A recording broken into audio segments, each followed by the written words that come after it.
campaign to curb reckless and drunk driving is being launched after the death of yet another cyclist in a road accident. Triathlete and businessman Andre Piehl was killed when a Porsche SUV hit two cyclists riding in the emergency lane along the R512. His training partner is receiving treatment in hospital where he is in a critical condition. Authorities say, based on preliminary information from the scene, it appears that the driver of the Porsche SUV may have been under the influence of alcohol, and he allegedly tried to flee the scene. The driver was initially arrested and then released as police continue their investigations. We're joined to speak more on this scourge of cyclists dying on South African roads. We're joined by Sven Iversen, chairperson of Bionic Cycling Club, and Megan Harrington-Johnson, managing partner at HJW Attorneys, who's taking on Andre's case. A very big thank you to both our guests and for joining us.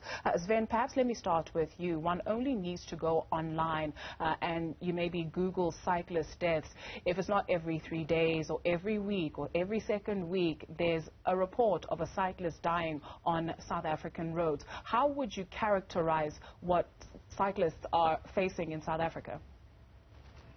I think currently at the moment we're seeing a complete disregard for the traffic regulations and a complete lack of acceptance and tolerance from motorists on the road. On a weekly basis, we see motorists come speeding past groups of cyclists, whether it be in the suburbs. You know, we as a cycling club do ride a lot in the cradle of humankind. But even in the cradle, motorists come, I mean, it's a 60-kilometer zone. Motorists drive along that road at 100, 120 k's an hour on a Saturday morning when the cradle is filled with thousands of cyclists, and it's becoming ridiculous. I was actually mentioned to Megan during the week that the cyclists actually felt safer when there was curfew, because people weren't out partying till 6 o'clock in the morning and then driving home drunk. And it's really, really becoming a serious problem. Megan, you've since taken on Andre's case, and our heartfelt condolences go out to not just him, but the many cyclists that have perished on South African roads as a result of reckless driving. But what are the circumstances, as you understand them, that led to his death? Just taking a look at the picture of the SUV that hit him, it looks quite gruesome.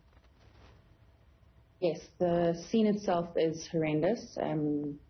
I don't want to go into too much detail, but it appears as if Andre and Jean were hit at mass speed whilst riding in the emergency lane. So there's a big yellow lane, actually just after a turn-off where the driver of the Porsche had not been planning on turning left. So it seems as if he'd missed the turn-off completely. He impacted them very, very heavily and at massive velocity. So they were flung into the air and or dragged underneath the car, and the Porsche only stopped about 400 meters later, which is a fact that's being looked into by forensic investigators on the scene, because what was the reason for the car not stopping at the time, and why did it only stop later? We believe it only stopped later because it stopped going. Its radiator apparently would no longer work. So according to our understanding, just based on information that is already public, is the fact that the person responsible for this accident, it would appear, or it is alleged, that he was under the influence of either alcohol or drugs, but he's since been arrested and released. What do we know about that, Megan? Yeah, I must just clarify that it is just allegations that he was under the influence of alcohol. We obviously have numerous witnesses to the scene. There were multiple parties who rode past or who witnessed the actual incident itself, and many people are testifying to the fact that he appeared to be under the influence. We will have to wait for the blood results, though. He was taken for blood tests, blood alcohol level tests, almost immediately after he was arrested. To clarify on why he was arrested and released, we are at a loss. He was arrested on Saturday on scene because he obviously had been unable to flee. He appeared to be under the influence of alcohol, was taken to the Deep Slope police station. He was arrested by the Lanseria police, and he was brought before court on Monday morning, as is standard procedure. He must be brought before court within 48 hours. He appeared in the Randburg Magistrates Court on Monday morning, but for some reason, the A1, which is the complaint form that gets handed to the prosecutor, the prosecuting authority from the police station, the arresting police station, was completely insufficient to allow the prosecutor to even charge the suspect. So he was released without even having to apply for bail. Having looked at the A1, it's completely insufficient. It contains no evidence. It contains no witness statements. It contains barely an explanation of even what happened. So a complaint has been launched against SAPS in this regard, and we are investigating it further, and they are investigating it further. But as a result, the matter has been escalated with our help and with the help of the NPA, and very senior police officials and NPA officials have now gotten involved and are taking a stand, A, to make sure that this never happens on our roads again, and B, to make sure that if it does happen, that the perpetrator faces the correct consequences. Sven, let's bring you back into the conversation. If you know the R512, it's a very straight road. So it would be very interesting as this investigation continues to get more information as to actually what happened here. But does it appear to you that there's a concerted effort in the country to create dedicated cycle lanes? Where are we on that? Well, completely. There are no cycle lanes in this country. I mean, I've been fortunate enough to have ridden and trained in Europe, where the motorists have such high regard for cyclists that I was training out in Spain actually on holiday, and I was going up a mountain pass outside a little town on the south of Spain called HJW, and I was on a climb that was probably about a 30-minute climb, and not a single motorist passed me on that climb because there's a solid white line. They have total regard for the rules of the road. And at one point, halfway up the climb, I actually felt so bad that I actually climbed over the barrier to let the probably 20 cars that were behind me go past. In this country, it doesn't happen. Motorists come so close to you while you're out riding on the road that, sometimes you even feel like you get clipped by the wing mirrors. And there's no regard. Motorists have no respect for the cyclists on the road. And it's a two-way street. Cyclists then start getting agitated and irritated with the motorists. And, I'm not saying that the cyclists are completely innocent. I mean, I do know that, we do sometimes ride outside of the yellow lanes where there are yellow lanes on the road. But it's also twofold. Sometimes the yellow road, inside the yellow lane, the roads are so dirty from broken glass and potholes and obstructions in the road that you have no choice but to ride literally on the edge of the road. And, with the state of the roads at the moment, there are potholes everywhere. From a safety point of view, from cyclists, you obviously need to try and avoid them. And you do. You and sometimes end up back inside the motor lanes because there is no dedicated cycling paths and lanes in this country. We are so far behind a safe cycling environment compared to Europe that that's why we have places like the Cradle where people can go and ride in relative safety. Unfortunately, where Andre was hit and killed, it almost there's a sort of a loop on that R512 where you go out the Cradle, you go down that road probably about 3 kilometers to get back into one of the other roads in the Cradle. But on that particular road, I mean, that shoulder on that stretch of road is literally probably a lane width wide. And to get hit by a car inside that lane just goes to show that there's total disregard for the traffic rules in this country. I mean, motorists don't adhere to the speed limits. They don't drive, with caution. There needs to be a massive drive, to the motorists in this world, literally, or in this country, to say, once you get behind the wheel of a motor vehicle, I mean, you literally are putting a loaded weapon in your hands, for cyclists, for pedestrians, for other motorists around them. I mean, the total disregard of traffic rules in this country is just ridiculous at the moment. All you've got to do is drive down Baysmouth any day of the week in the morning, and you can see how the taxi drivers drive. They drive down the oncoming traffic lanes to avoid the traffic because of the traffic buildup. up. I mean, it's just ludicrous at the moment. And it feels like there's no law enforcement, and law enforcement are not doing anything to curtail the bad habits of drivers.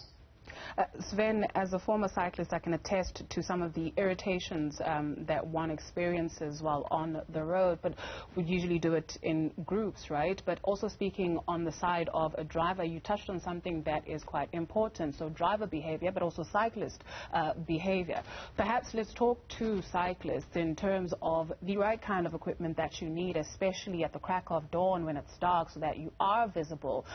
What is it that, you know, cyclists already, on top of everything that some people are doing, really following the rules, but what else can, you know, people do to protect themselves? Well, I mean, if I go out riding in dusk or you know, early morning, I don't leave home without wearing some kind of clothing that's got visible reflective panels on it, you know, a rear light, a headlight, so that, you know, even motorists from the front can see where you know that you're visible. And, you know, there is safety in numbers. You know, the more of you that you are together, the more visible you are. I mean, I very seldom ever go ride on my own anymore, just from a safety point of view. Megan, I beg your pardon, if you could please just tell us in terms of Jean's condition, how is he?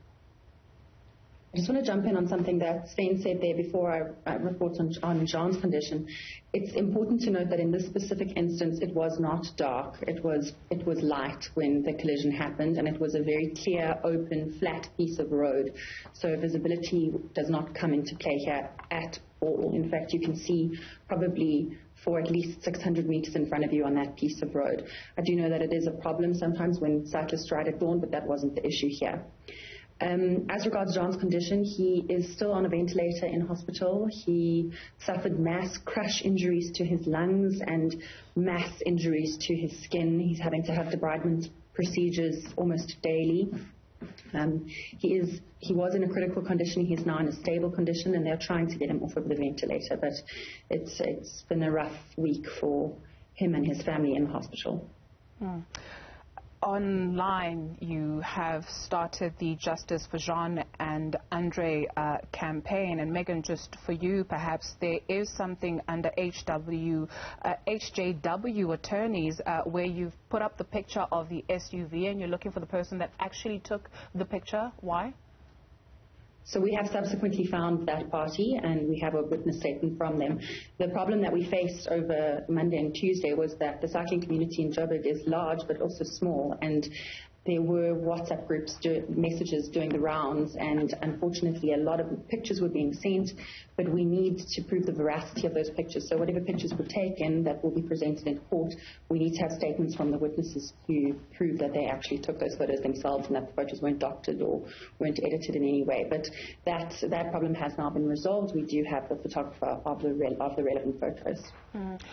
Maybe just a closing thought from both our guests. Megan, let me start with you. Just from a legal point of view, Sven mentioned earlier that we do not have dedicated cycle lanes for cyclists in South Africa, and it's quite dangerous to be out on the roads. What do you perceive needs to happen next where that is concerned?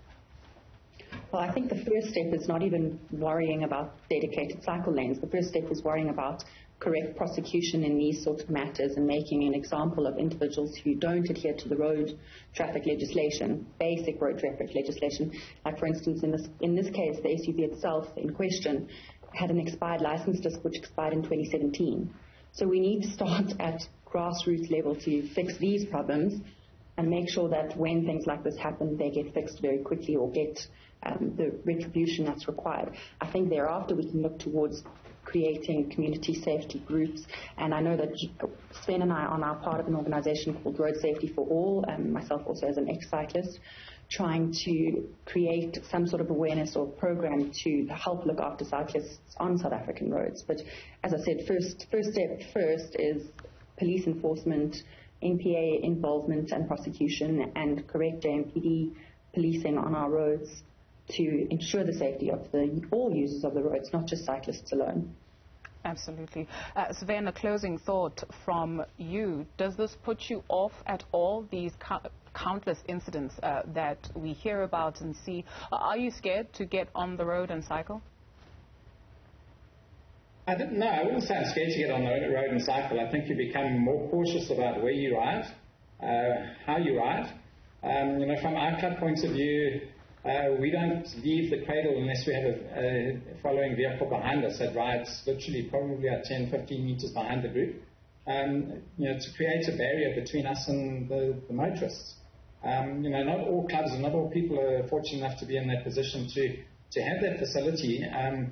For us to get outside of the cradle, and actually, we've got such a beautiful country, and we've got some stunning places that we can ride, and we have to provide measures for our own safety, and we need to create awareness within the motorists of how dangerous it is for us as cyclists on the road when people come past in a vehicle that weighs 2 or 3 tons and they're speeding. They don't understand, I wouldn't say the fear, but that they are literally, it's a loaded weapon, and we need to create awareness around that, and that's why we're looking at the campaign of safety for cyclists, and it's not just the cyclists, it's the pedestrians, it's the runners, and the body that we need to create, to ensure that when these accidents happen, that the person responsible is persecuted to the full extent of the law. A big thank you to both our guests for joining us on Cyclist Safety on South African Roads. Megan Harrington-Johnson is the managing partner at HJW Attorneys. Sven Iversen is chairman of Bionic Cycling Club. Again, thank you.